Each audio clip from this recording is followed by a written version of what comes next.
Anyway, Spencer, let's get on here. Here we are. We're at the 11 o'clock hour. We're at over $30,000. We are. Spencer's going to move the thermometer. Where are we at, Spencer? We're over $30,000. And we were talking so much and didn't give our special guest much room to take a breath. I'm probably making him tired, but I have a way of doing that. But we're going to put on there, I think it's 30,000. Carolyn, what is it? I didn't see it. Well, go look, would you? I know. But anyway, we want to thank everybody for watching across the world, and we want to thank you for your donations. $30,502. Holy mackerel! We're only $9,498 away. I'm getting excited, Spencer. How about you? Oh yeah, we got past that 75% threshold. That's good. He's even holding the mic to his mouth this time. I like that. That's good. You're doing good. Is your mic on? I believe so. We better look. Anyway, we want to thank everybody for giving for the cause that we're going for, which is the continued advancement of these enclosures. And we're going to, I think we're going to hit that 40,000 before 7 o'clock, before Dr. Rogers comes. It would be a nice surprise for Lynn when he walks through the door. But I got to tell you something, Spencer, and I'm not just saying this, not just saying it because the person's here, but I am really super excited to have this guest on. I've been looking forward to it. When he said that he would come on, I was like, oh, this is going to be so neat. I mean, it's just, first of all, it's a job I would have loved to have had. Years ago as a kid, it was either that or a fireman. Have you ever wanted to be a fireman? Not a fireman, but I did want to be this position, definitely. But this is a really neat job. It's a lot about many, many things in life, and it's interesting. But he's got a pretty neat story, and we're going to, Anthony asked me just a little bit ago, he goes, this is pre-recorded, and we're going to be, I said, no, it's across the world. It's across the pond even. We see people over in England, Netherlands, UK, where else? All over, worldwide. Australia. Wherever you got internet access, you can watch. Hugo, Minnesota, Ely, it's everywhere.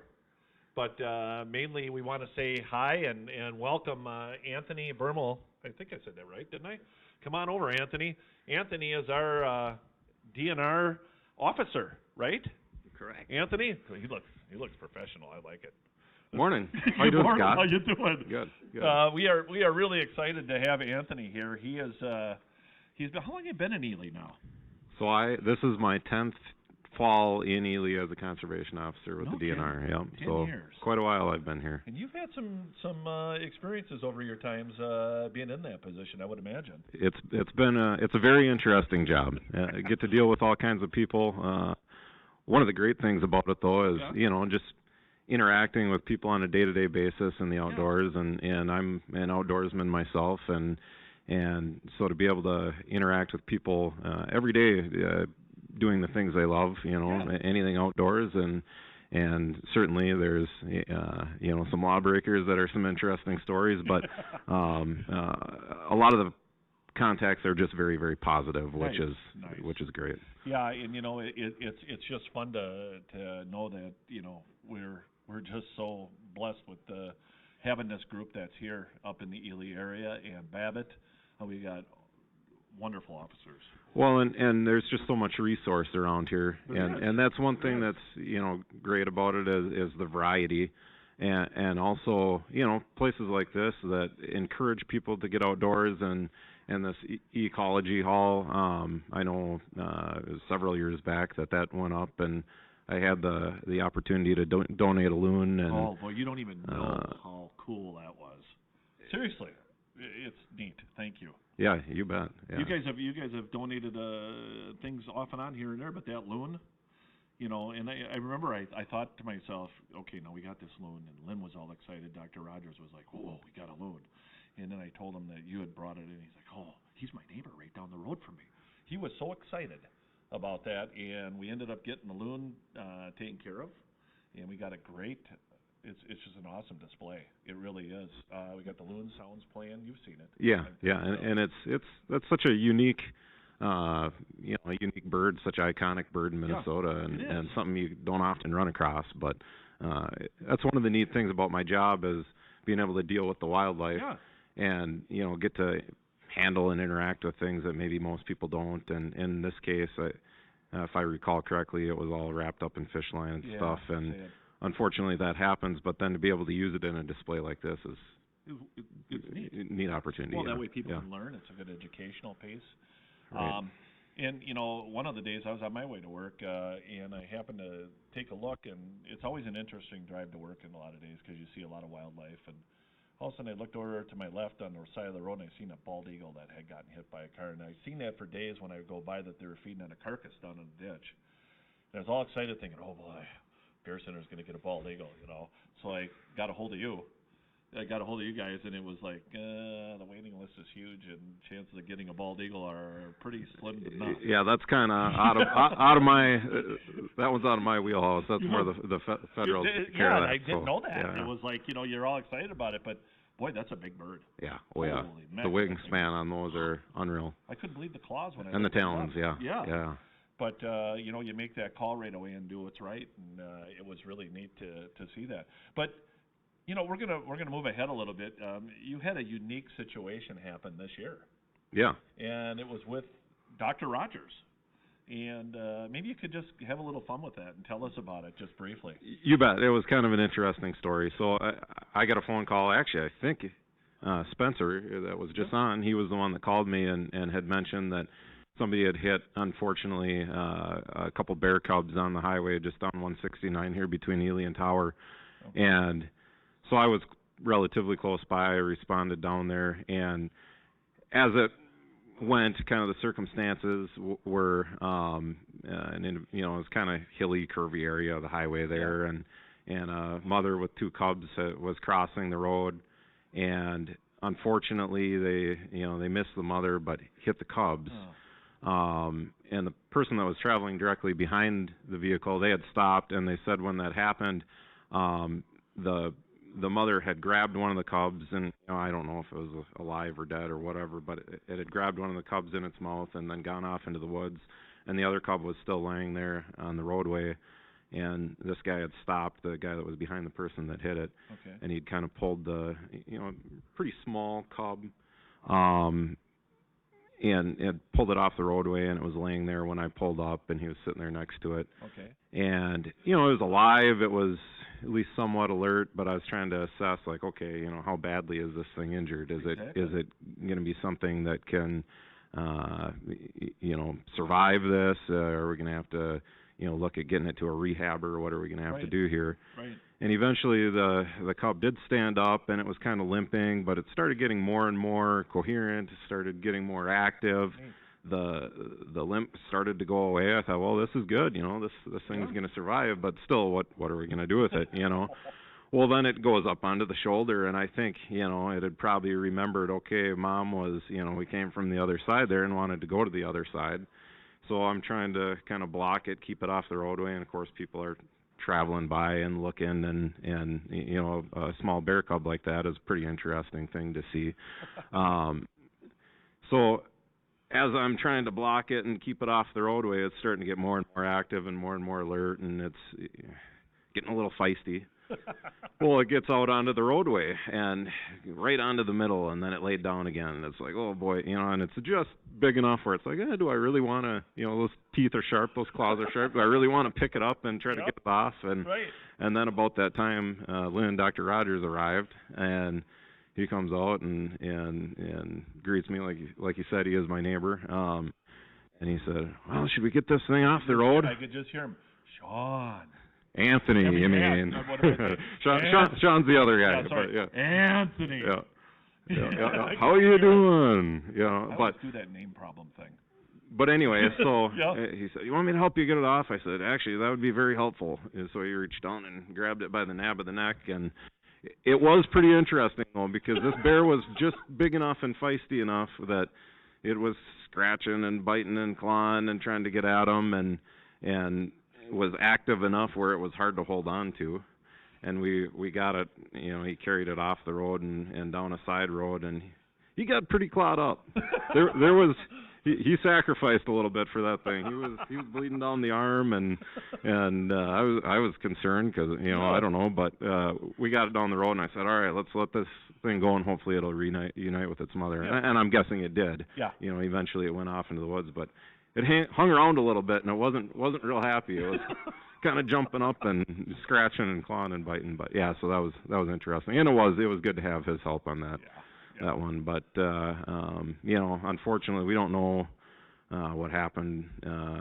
But I would certainly assume, you know, at least that one was able to reunite and probably continue on. It seemed healthy. So it's just a neat story to show that you know, you assess something and you decide, and then you know what to do, and all of a sudden here shows up Lynn, or I don't know if he was called or what, but there he is showing up and helping out. And I was thinking of Sean, the guy that was here last, Sean and Kristen. Oh, sorry sure. about that, but that's what 61 years does to you. But anyway, I tell you, you know, when I heard the story, and Lynn's like, yeah, Anthony was there, and he always gets that low voice, and oh, that cub was really wild, he said. Yeah, it was wild. It was a wild one. And I'll tell you, it's there is our DNR at work in our officers, and we thank you for doing that. I mean, that's just amazing, you know. Yeah, and of course we want to help the flow of traffic. We want to help the wildlife, you know. So. And you've been all over this year in the last year. You know, you've been in the woods and you've been in the cities. I mean, you know, it's just one of those things. You've been around, but I got to tell you, up here in this area, and you know, it's you never know what you're going to run into, I'm sure. Right. No, every day is different. Day to day things, and you, like you said, you just never know what's going to come from day to day. And you know, back when early on, not too long after I started, the DNR was doing that moose survey and the moose collaring, and we were real active in that. You know, every moose that died, we were real active in getting them out of the woods, you know, because they wanted to get the whole animal out every time to bring it down and study it. Okay. And boy, I remember one, it was of course during the winter, down by Greenwood Lake, where we, you know, it was the coldest day of the year, and we had to take a long snowmobile ride in, and we rode a trail for miles, and then we rode down an abandoned railroad track for miles, and then we cut into a swamp, and had to work to hack our way to get that thing drug out. But yeah, it's every day is different. So I don't know, upper hundreds, you know, not 1,000, but upper hundreds, you know. Oh yeah, that's a big animal. You know, we got a moose here in our ecology hall too, but and you know, speaking of ecology, I mean, we such an interesting year. I mean, in a lot of ways, really a tough year when it comes to our drought situation and our fires that we had here. And I know that put a lot of stress on our firefighters and our police force and our DNR force and everybody. I actually seen you on the road, on a roadblock area. Yes. And how did that affect wildlife? Have you seen anything on that? Yeah, you know, so much of the summer, like you said, the drought was kind of unprecedented. I mean, I've been here for 10 years and as an officer, and then a couple of years at college. And I ran into some guys like in the boundary waters this summer, local guys, older guys, and they said, you know, halfway through the summer it was the lowest water they had ever seen up here since the 70s. I'm guessing by the end of the summer it probably was the lowest that in anybody's lifetime, you know, so quite unprecedented drought. And then, like you said, the fires as well. From basically midsummer on, it was, you know, fires. The Greenwood one obviously was the biggest one towards the end. I was assigned to the some of the ones up in the boundary waters prior to that for 14 days. But yeah, there is obviously a pretty big effect on wildlife with the drought and with the fires. And one thing that I don't know the answer to this, but I'd be curious, like, you know, how many animals would perish in a fire like that, you know, versus getting driven out into other areas. I would imagine a lot of them make it out and you know, get into the surrounding forest and whatnot, but I'm sure there's, you know, plenty, especially like that Greenwood one, you know, some of those wind drives that thing made probably had a great effect. Of course, bear specific, you know, on a drought year like this, they're really even more so concentrated around water sources. And some of these swamps and ponds and things that dried up, or, you know, maybe were just damp instead of standing water. And again, this is kind of speculation, but I wonder if some of those areas actually provide some different food sources that maybe they don't normally have, because you know, some of that vegetation and stuff that maybe wouldn't normally be there, that would be underwater potentially.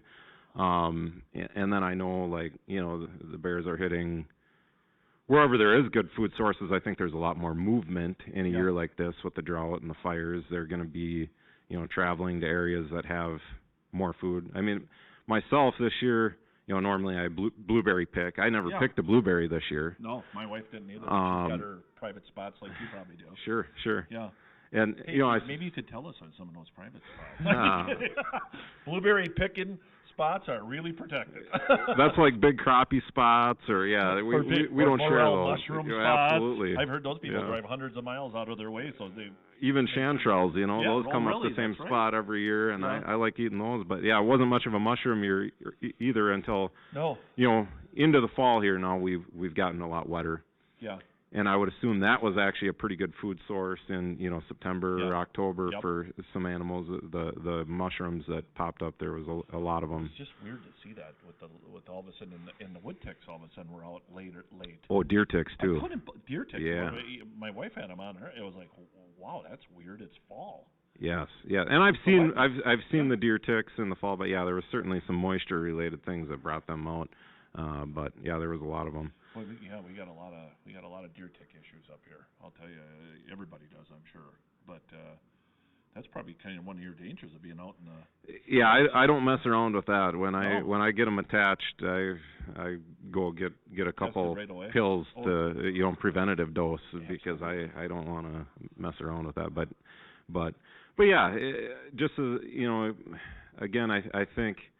You know, there's some different bear studies and collared bears, and some of the movement that those things are making is pretty amazing to get to food sources. Yeah. And kind of a counterintuitive thing, and I'm on our DNR bear committee. Okay. So we have, you know, a mixture. We have kind of a head bear biologist, and then some of the wildlife managers, and then some of the, you know, like tribal partners, and then we've got a few enforcement folks that are on our DNR bear committee. Okay. And being up here in bear country and having, you know, some knowledge, I recently got put on that, and it's been interesting. You know, some of these. So there's really been 2 real bad food years in a row. Yes, you know, with drought. Yes. And actually, a lot of the it's counterintuitive, but a lot of the bears actually go into the dens in pretty good shape on these years, and they're finding other food sources, whether it be, you know, unfortunately, you know, garbage or other wildlife feeding, or even hunters' baits, the ones that don't get taken. You know, that's high quality food that they're getting in their system, and they're getting, you know, building up some fat.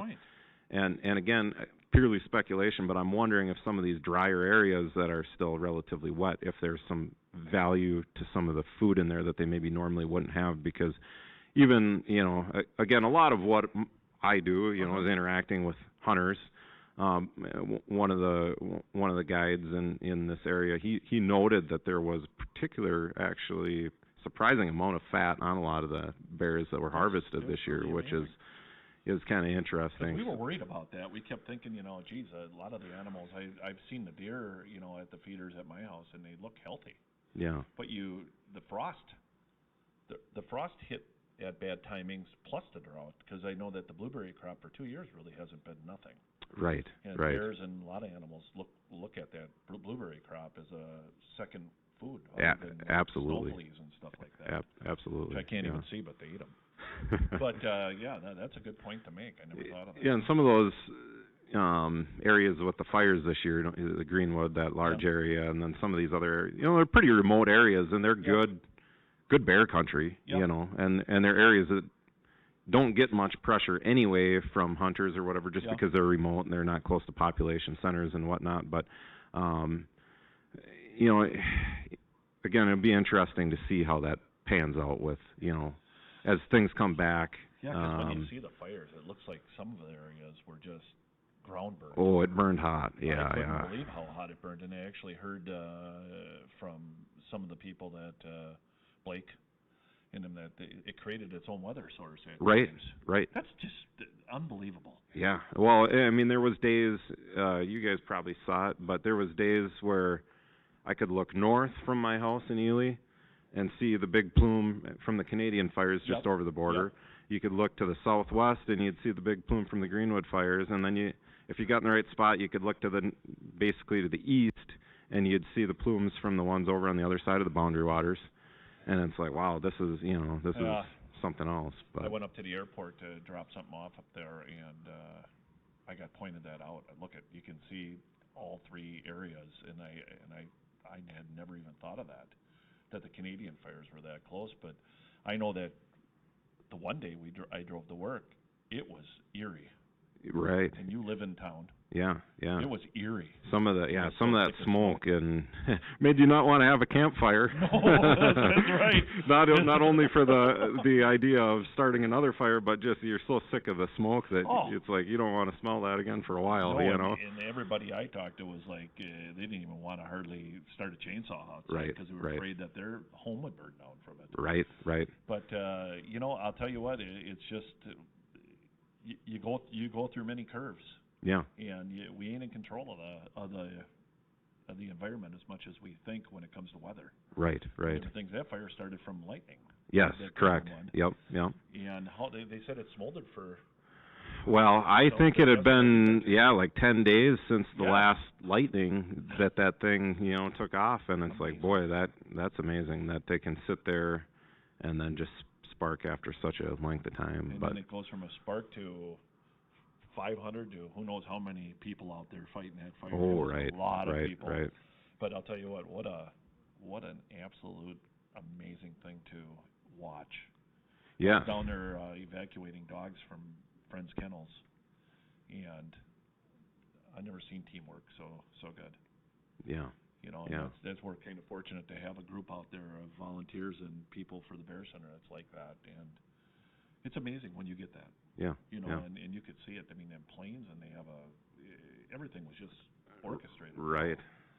I'm sure you've seen some things differently, but it happens. Oh no, I agree with you 100%, Scott. Yeah, I think that the collaboration on something like that is just amazing. It is. It really is. And like you said, I mean, it's unfortunate in some ways, but there's going to be positives that come from that. Yeah, there is. And down the road, like the Pagami burn is 10 years ago now, and huge fire.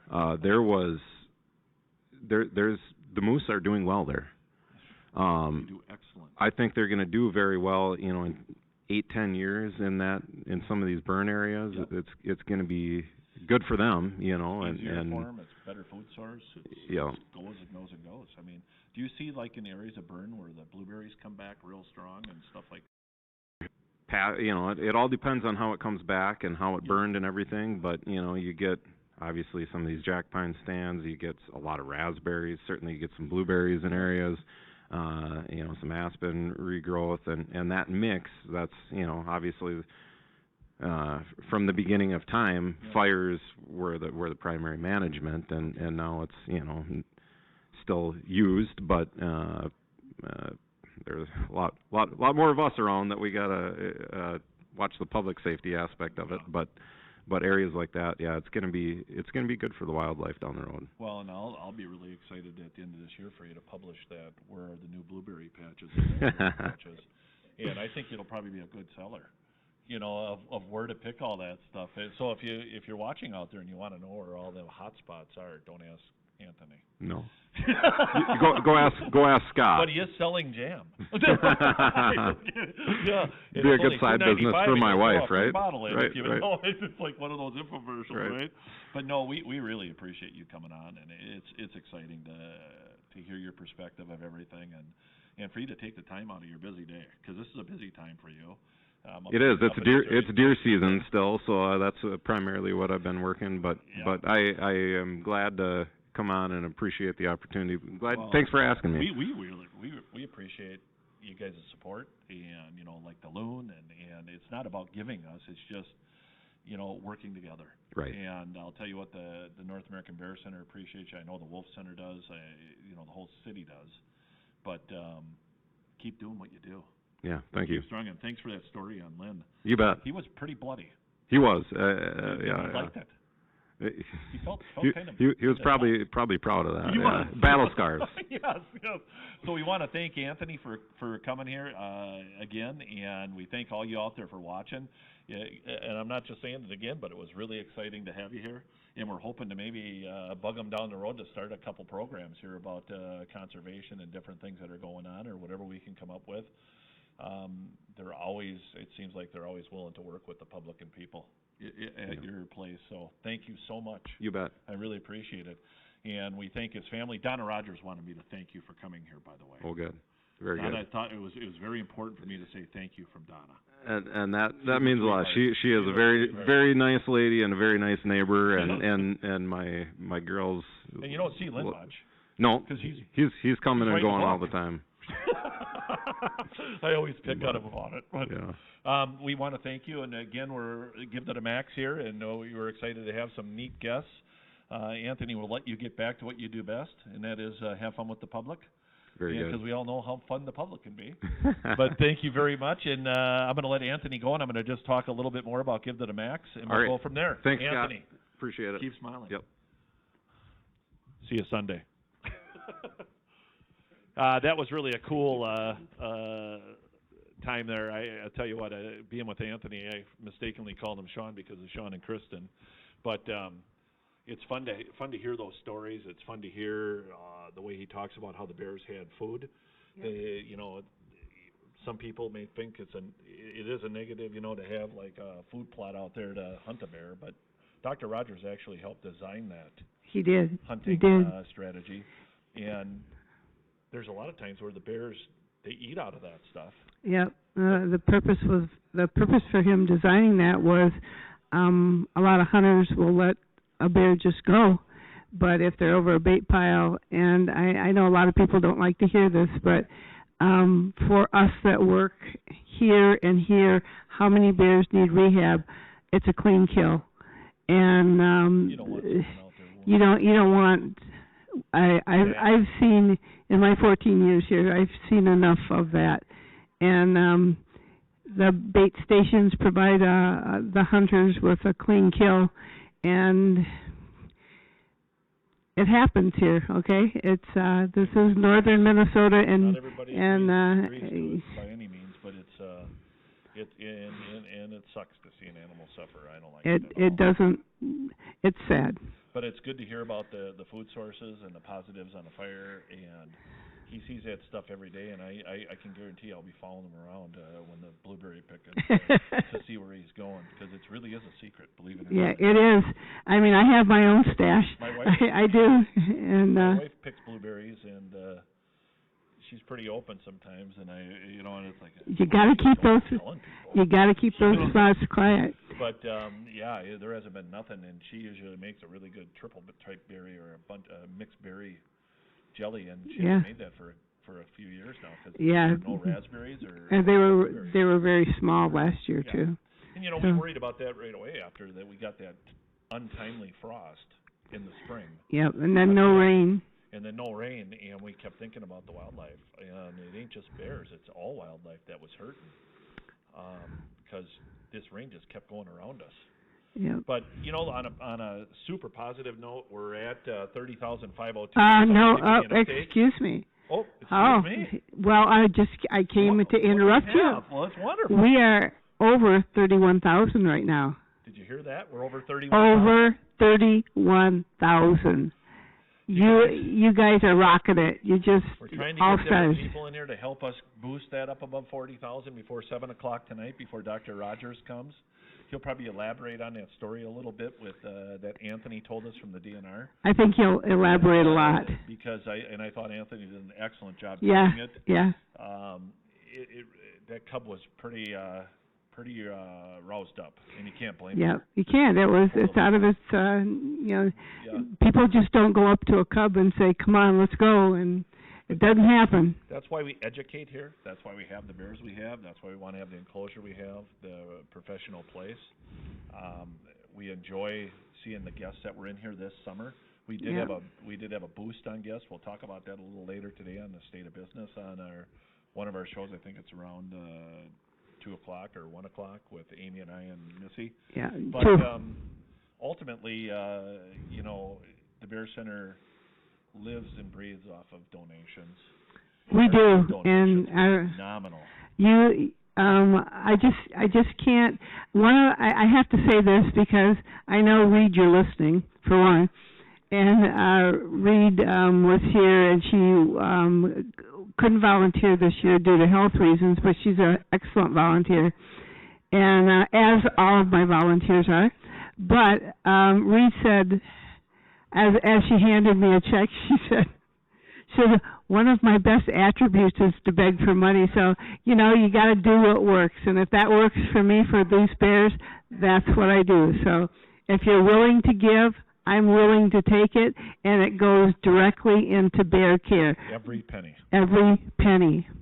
And this new enclosure that, well, that's the old one, but that you're watching is going to enhance your experience, our guests' experience, the bears. But it's going to really help the bears. It's going to help the bears, and it's going to help Ted. And he's going to be in an area where he likes to sit and eat grass. Oh yeah, I never thought of that. So, and this year, you know, speaking of when we had the wet weather, which came in the fall, the grass took off and it grew, and you should have seen. I mean, I'm sure you watched the mods caught quite a bit, the cam drivers, of Holly going and just mowing on the grass, and Tasha, yeah, and Lucky, and then Ted. Ted just sat and ate and ate and ate. So I can't ask you enough from my heart to give what you can, little increments, build up to a great amount. We're at over 31,000 right now. Remember, we got that opportunity to hit clicks on that donation thing for getting first, second, or third place. And we still have, what, a half hour on that? Half hour, roughly $3,000, $2,000, or $1,000 can be won off of first, second, or third place.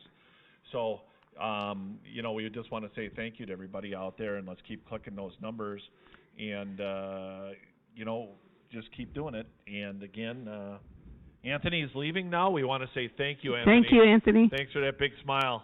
Have fun out there. They didn't forecast snow, did they?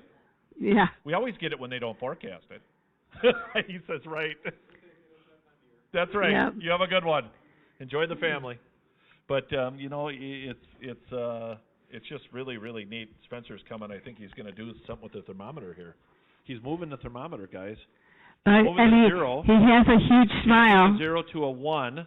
He's moving the other numbers with his green finger to 31,457. Holy mackerel, Spence. We're getting. Wow, you guys. Are we going to make 40 before 7? I hope Dr. so. Rogers? I am hoping. We're on track. Come on. Come on, you guys. We don't want to have Donna and Lynn work so hard. Lynn's been really tired, too. Because he's been worried about Ted.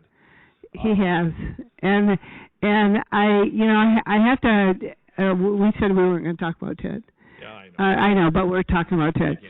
So when Ted arrived back here after everything's said and done, and his door was open so he could come out, the first two faces he saw was Lynn bent down right near him, and then me. And I reached in, and Lynn did too, of course. And the best part of Lynn and I's relationship with Ted is, of course, the closeness, the bond that we have. And with Lynn, it's always nose to nose. With me, I reached in and I put my hand on his paw, and he took his other paw and put it on top of my hand. And that was, and I know that, you know, you think, oh, dogs are like that. For a 700-pound bear to have that much affection and just the pure innocence of it all, I was just taken back that I couldn't do my job better without that bear. I just couldn't. No, and even when Tasha sits in her little tub. Yeah. You know, it's important. But She's a hoot. Keep giving to give to the max, and remember, if you click on there to have your fees taken out for your donation, it actually gives us all of your money, and you cover the donation. And we want to thank so many people that have covered that donation. Yeah, that's important. Or the fees wanna for that come in? donation. We have 496 donations. That's almost double from what it was earlier, an hour ago. Donations. Yep. Let's keep going. We want first, second, or third place, and we don't know where we're at. They don't tell you where you're at in the place right now. So we can do this. Let's just keep clicking that number up and have fun with that number, because every time you're clicking on that, it gives us an opportunity. But you guys, we're just about at 80%. I think we can do 40,000 before 7 o'clock and shock Lynn, because he probably ain't watching this. No, I would say Donna that. is, and Donna, if you are watching, and I'm sure you were because Anthony was here, don't tell Lynn. We want to surprise him, right? Right. He loves surprises. Oh, yeah. He likes to know what's going on. He absolutely does. This will be a good surprise for him. It will be a great It'll be an surprise. excellent surprise. So again, we'll be signing back on at noon. Or wait, are we having lunch yet? Oh, it's lunchtime. So Okay. we'll be signing back on till 1. So you folks out there, it's important for us to get to by 1 o'clock $35,000 is our goal, right? That would be nice. But we will Lunchtime, pop on if we happen to hit first, second, or third place. Yeah, that would be Before good. that, we'll pop on, or if we happen to get a golden ticket, we'll pop on. Yep. So keep us live. Don't let us go. And do me a favor. Call your family and friends and get them to donate. Call them. Yeah, And just say, hey, help out the North American Bear Center. Donate. If you brought them here, have them donate. Every dollar of what you're donating goes for that. Yes, and it if does. you pay for the fee, which a lot have, and we thank you, that gives us that whole amount, and the fee ain't that much of a charge. No, it's just a couple dollars. Yeah. So, get new people involved too, so we can get to that goal. And you folks out there are the ones that help us get there. We can only keep standing here talking to you, but ultimately it's the group, it's the volunteers, it's the pond chatters, the moderators, spreading across, getting it out to Facebook Live, putting it on Facebook to please go to the North American Bear Center and donate. Any of your social media places that you guys can touch or you can boost, whatever you can do, help us out. Help us out. Help the Bears and the Bear Center out. It's not really helping us except for the experience of the guest and the Bears themselves. Yeah, some people think that, okay, Scott and I aren't going to be here forever, but, the Bears will. Well, kind of, I mean, it is. But the Bears are going to be here, and this isn't about us. We do it because of the 4 critters out in the back of us that are, 3 are sleeping. Ted is kind of wanting to, but we have to keep him up for a bit, not yet. So it is for them that we are doing the work for them. So, and tune in later because I'm going to wear this really neat sweatshirt that my cousin got me, and you guys will get a kick out of it. So. And just like Sharon was saying, we're doing it for the Bears, and we're doing it as Sharon and I and others retire or whatever would happen. The Bears are going to have the same thing. Why did you look at me? Why did you look at me when you said whatever else happens? Oh, I'm not dying, guys. I'm not. Not yet. I didn't mean dying. Oh, okay. But anyway, I never really thought of that. Yeah. Well, it can happen. But the Bears, we're going to have new Bears coming on down the road. We will have, yes. And this whole design is set up to get ready for that cub or 2 that we get down the road. So just so you know, we've thought Did I ahead. hear cub or 2? Did I hear that? I didn't say that. Oh, I thought I heard that. Chub. Oh, I see. Yeah. So we want to say thanks to everybody out there, and we'll be signing back on at 1 o'clock, Ely time, Central time. Please stay tuned. We got Missy and Amy going to be coming on. We've got Carolyn going to be coming on. We've got Sharon coming on. We got a lot going on. We do. And, so tune in. So we'll have some fun with that. I hope you enjoyed our guests that we've had this morning. We thank them for coming. So we'll see you at 1 o'clock. Thank you. Bye, guys.